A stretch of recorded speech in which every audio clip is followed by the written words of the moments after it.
A truck of mass 500 kg is moving with constant speed 10 meter per second.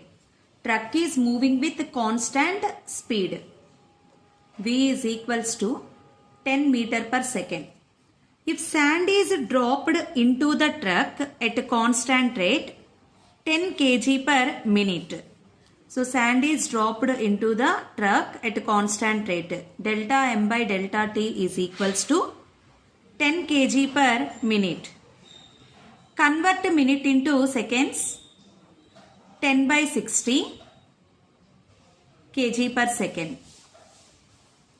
That is equals to 1 by 6 kg per second. The force required to maintain the motion with constant velocity. We know force is equals to rate of change of momentum dp by dt.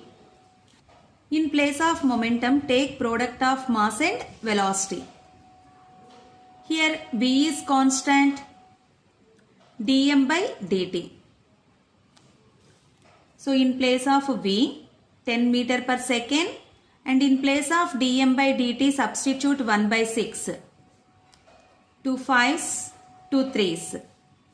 So required force is equals to 5 by 3 Newton. Fourth option is correct.